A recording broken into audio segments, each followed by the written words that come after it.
అధిపతి అయిన నా యేసయ్యా, జీవింపచేయుటకు అరుదెంచినావు.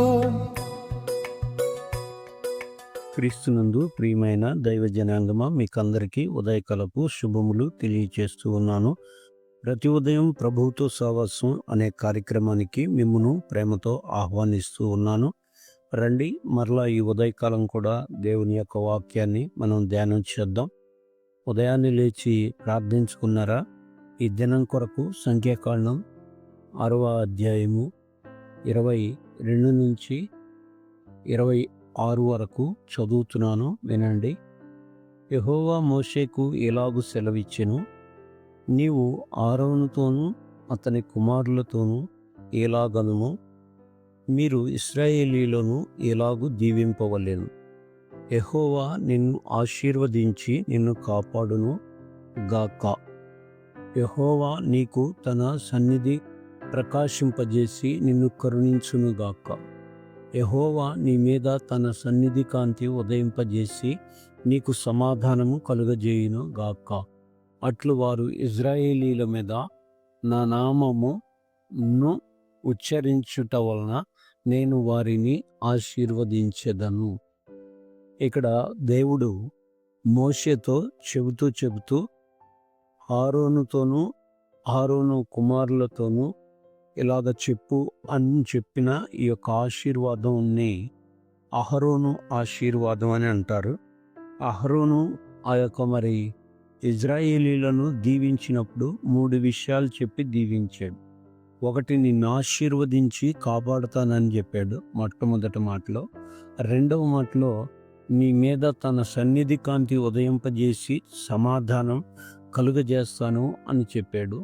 ఆ తర్వాత మూడవది, నా నామమును ఉచ్చరించుట వలన నేను వారిని ఆశీర్వదించుదను. నా నామమును వారి మీద ఉంచుట వలన నేను ఆశీర్వదించదను. ఆయన నామము ఎవరి మీద అయితే ఉంచుతూ ఉన్నాడో వాళ్ళను దేవుడు ఆశీర్వదిస్తాడు. కనుక ఆయన నామము మన మీద పెట్టబడి ఉండాలి. అయితే దానికంటే ముందు ఈ విషయాన్ని గమనించుదాం. ఇక్కడ మనం గమనించాల్సిన ఒక సత్యం, నా నామమును వారి మీద ఉంచవలెను అంటే కేవలం మాట పలకటం కాదు. బైబిల్లో నామము అంటే వ్యక్తిత్వానికి సంబంధించింది, స్వభావానికి సంబంధించింది, అధికారానికి సంబంధించింది.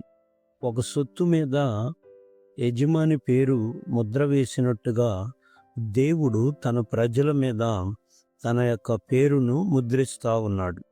వీరు నావారు, వీరు నా సొత్తు అని దేవుడు మాట్లాడుతూ ఉన్నాడు. యాజకుని యొక్క పనేంటో తెలుసా? పేరు పెట్టడం వరకే, అంటే దేవుని నామాన్ని ప్రజల మీద పలకటం వరకే. కానీ దీవించే పని మాత్రం దేవునిదే. అహరోను యాజకులు చేయాల్సింది కేవలం దీవెన పలకటం మాత్రమే. కానీ దీవించే శక్తి వారికి లేదు. దీవించే శక్తి దేవుని దగ్గర ఉంది. అందుకనే దేవుడు అన్నాడు, అప్పుడు నేను వారిని ఆశీర్వదించదను.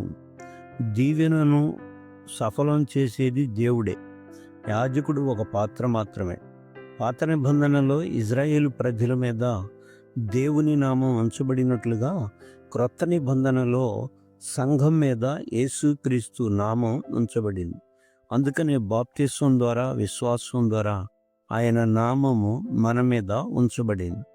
కావున మనమందరం కూడా ఇప్పుడు దేవుని యొక్క ప్రజలం. ఆయన సొత్తు మనం. ఎందుకు అంటే ఆయన తన నామాన్ని మన మీద ఉంచాడు. రెండవది, తన ఆశీర్వాదాన్ని మనకిస్తానని వాగ్దానం చేసిన దేవుడు ఆశీర్వాదాన్ని ఇచ్చాడు. కావున ఈ విషయాన్ని గమనించాలి. మనము ఆయన నామమును ధరించి ఉన్నామా లేదా? మనము ఆయన నామాన్ని ధరించి ఉంటే మనము దీవించబడిన ప్రజలుగా ఉంటాం. ఒకవేళ ఆయన నామాన్ని ఇప్పటికీ ధరించకపోతే మనము ఆయన నామాన్ని ధరించి ఉండాలి. ఎందుకు అంటే మనము అనాథలం కాము. ఆయన నామం పెట్టబడిన కారణాన మన తరపున దేవుడు సాతానుతో యుద్ధం ఆడతాడు. అంటే సాతానుని ఓడించుతాడు. కారణం ఏంటి అంటే నామము అంటే అధికారం. అధికారం ఇవ్వబడటం. ఒక సామాన్యుడు రాజు పేరును ఉచ్చరించలేడు. కానీ దేవుడు నీకు తన నామమును ఉచ్చరించే అధికారం ఇచ్చాడు. యేసయ్య నామంలో దయ్యాలు వణికి వెళ్ళిపోయినాయి, పారిపోయినాయి. కారణం ఏంటి అంటే అధికారం కలిగిన నామం. యేసయ్య నామంలో రక్షణ ఇవ్వబడింది. అపొస్తలుల కార్యాలు 4:12 ప్రకారం. కనుక ఆయన నామములో రక్షణ ఉంది, ఆయన నామములో విడుదల ఉంది, ఆయన నామములో మనకు కావలసిన ఆశీర్వాదం కూడా ఉంది. అందుకనే నేను వారిని ఆశీర్వదించెదను. మనుషులు ఆశీర్వదిస్తే కేవలం మాటలతోనే సరిపోద్ది. కానీ దేవుడు ఆశీర్వదించడం జరిగితే దేవుడు నీకే విషయాల్లో ఆశీర్వాదం కావాలో ఆ విషయాల్లో దేవుడు ఆశీర్వాదం ఇస్తాడు. అంటే నీ మీద ఉండాల్సింది దేవుని నామం అనే ముద్ర ఉండాలి.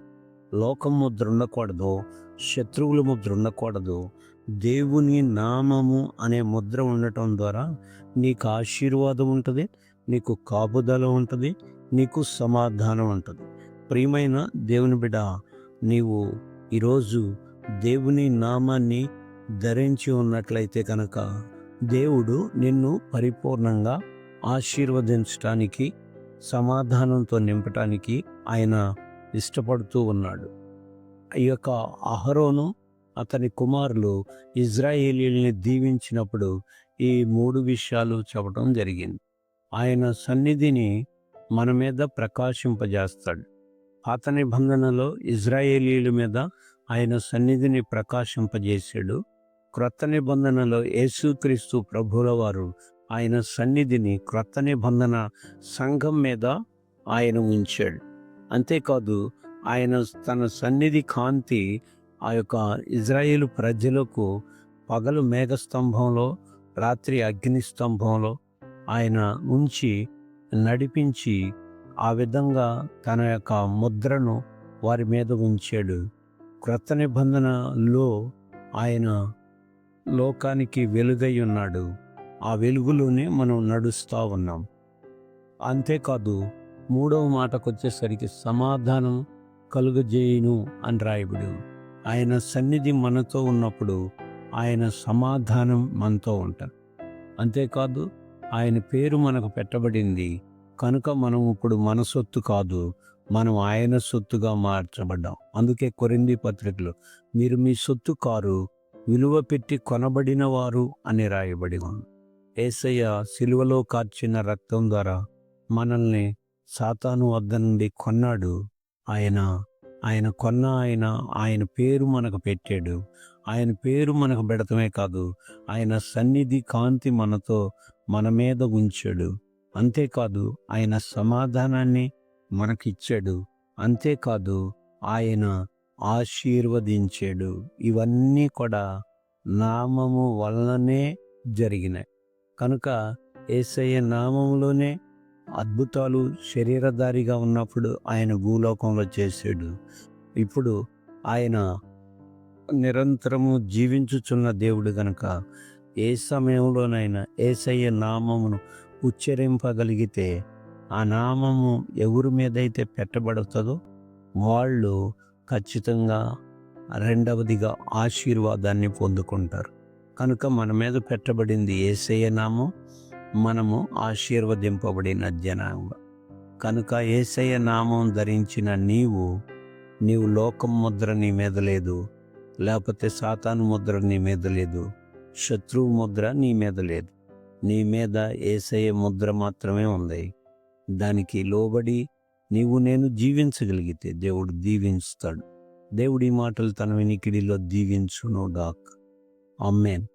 ఈ దినమంతా దేవుని యొక్క కృప, దేవుని యొక్క క్షేమం మనందరికీ తోడై ఉండి నడిపించును గాక. ఆమేన్. ఆమేన్. ఆమేన్.